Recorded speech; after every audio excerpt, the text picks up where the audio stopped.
Hey, everybody in Wonderland. I know I said I was going to do these more often, and then I proceeded to not do any of these for like a couple of weeks or a couple of months.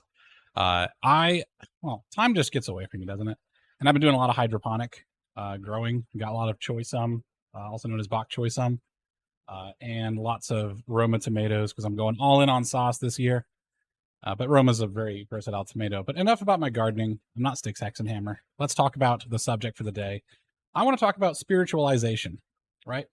So Jordan Peterson mentioned in his clinical practice that if you're not socialized by the time you're 4 years old, your personality kind of solidifies, and you're going to have antisocial or asocial behavior pretty much for the rest of your life.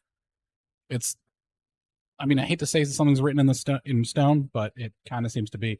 I think there's a non-studied spiritualization that you have to have developed by a certain age, or you just don't have it. I mean, look at how most Christianity and most religions do not really bring you into the church officially until you're a certain age. They don't consider you to be a fully developed person. They kind of consider you to be like clay, to be molded.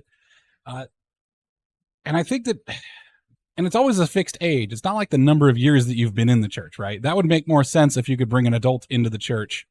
I think if you don't have the spiritual chops for it by a certain age, I don't think you're there, right? I think for Christians, baptism usually is at like 8 years old, I think.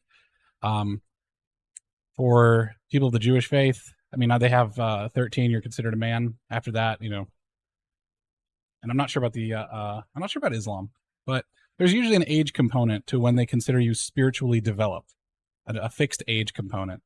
And what does spirituality actually mean? Like, if you look around at all the different cultures that have had spirituality, it is a way of interrogating and intuiting systems that you do not understand by putting them in terms that you can understand. Okay. If you're in ancient Greece and there's a big thunderclap, you don't really understand static electricity and charged particles, but you do understand someone's angry.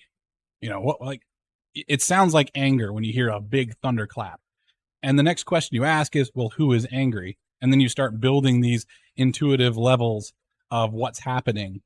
In a more realistic and modern sense, this happens a lot actually when I was working with technology. So the ability to personify and to extrapolate to meet my own current level of understanding of the world, which is what spirituality is. You're trying to go into a complicated system and you're trying to intuit and figure out how does the system works in terms that you understand.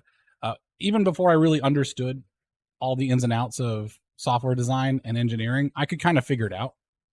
And you'll see engineers say this they'll say like, yeah, my program is upset. Like they will start personifying the thing that they're building to help them understand what's going on. It's like, I will say that my computer likes to be rebooted after I've changed the registries. I don't know the mechanism of it, but I've made some sort of intuitive leap and I've personified the system. That is actually a fairly primitive and low level spiritual engagement you're having with that technology, right? So once you develop a certain spirituality, you start to feel the boldness to explain things in terms that you understand, but also other people understand. So there's an ability to reach surface level people, right? That when I look at theologians, I don't think of them as being very spiritual. They're very studious and academic, and they don't really typically know how to reach out to normal people, right? There's a reason why the theology PhD is not up there giving sermons. The guy who is giving sermons is like the manager at the gas station who also is the preacher at the local church, right? Because he understands people. He doesn't understand a lot of the mechanisms of things. He feels it intuitively. And there's a lot of feeling when it comes to religion. Because feeling is the first level of understanding. Now, if you don't have the spiritualization by a certain age, you are not able to make assertions the way that an intuitive person would. You have to ask lots of questions. Oh, why is this happening? Why is that happening? And you find that you cannot, I mean, I see a lot of academics do this where they get really choked up and they don't understand how to just say the thing, right? They're being very, very cautious and very, very rational. Whereas the person who just cuts through it and says what the data is saying, is a lot bolder and a lot easier to reach people, right? So one of the examples of that would be if there are cognitive differences between men and women, right? Someone who's an academic will say, well, there's this difference and that difference, but there's this overlap and that overlap. But the person who again, the preacher from down the street who works at the gas station, he'll probably say, oh, heck yeah, they think differently. Of course they do. Been married, have daughters, all that stuff. Like, he doesn't understand cognitive science. He doesn't understand mental health. He can't pronounce half the words that are in the books that do the explaining and ask the questions. But the guy probably has a fairly good understanding, and demonstrably, because he probably has a big family. Our ability to engage with the knowledge that we generate is more important than the knowledge that we generate. All right. We need to know how to engage with things. And if you're not a very spiritual person, you don't have the confidence and the creativity, frankly, the creativity to sit and figure out how to intuit the world according to your own interpretation. You're always asking questions, or you're always trying to get someone else's explanation. Like, you have how many people on YouTube, I mean, myself included, I guess, who will sit and spew to you ideas that seem very obvious to you, but you couldn't create yourself, right?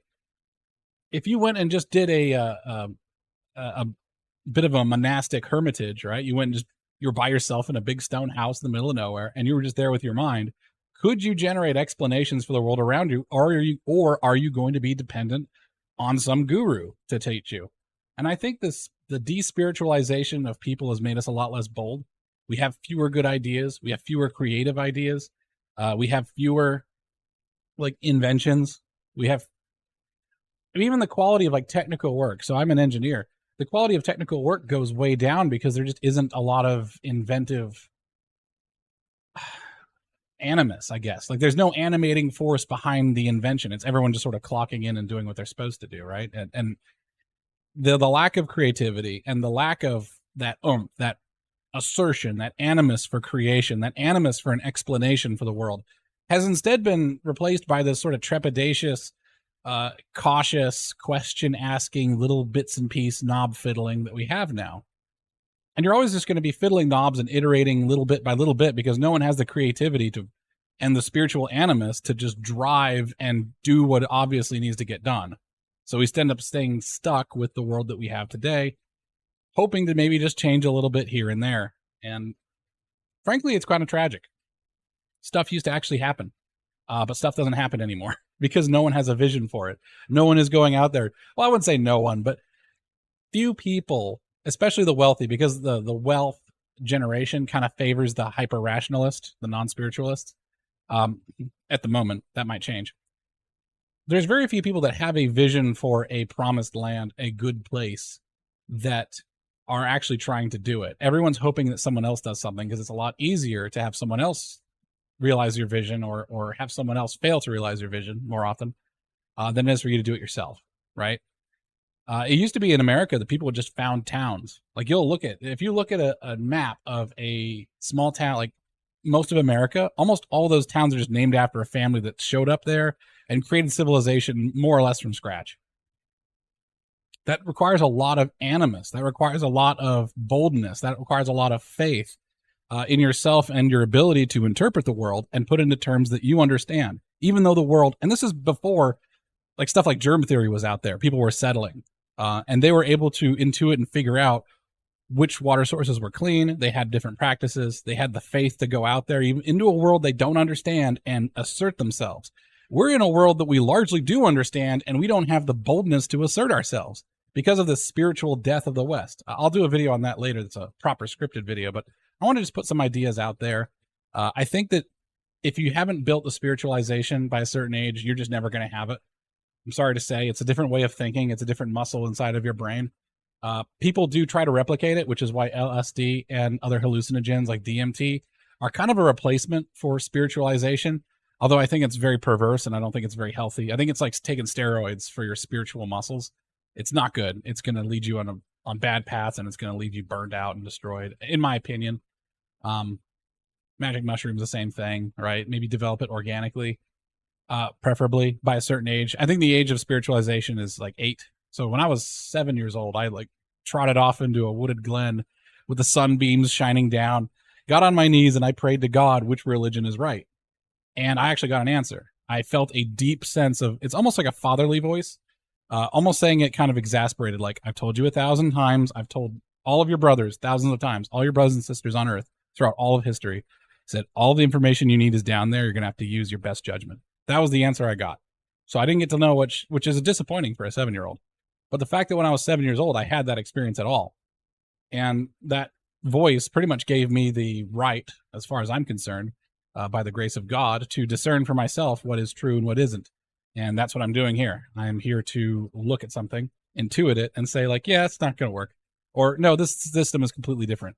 Because I can walk in and look at the stuff that people study constantly, and I can just look at it from a different angle and say, like, no, this is what they're doing. And I'm going to do more of that on this channel, where I take a look at systems where the scales of bias are kind of off of my eyes. I'm not really a Westerner. I'm not really an Easterner.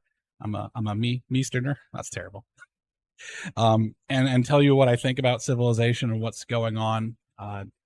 Maybe we'll learn something new. Maybe it's going to be like phlogiston, where everyone thinks that heat is actually a particle. An interesting exercise. We learn a lot and we refine our processes, but the overall assertion is wrong. Who knows?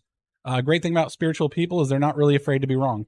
And I think that in and of itself is a great thing and justifies it. All right. Thank you guys for watching. I appreciate it. And I hope you guys have a good one. God bless and stay safe.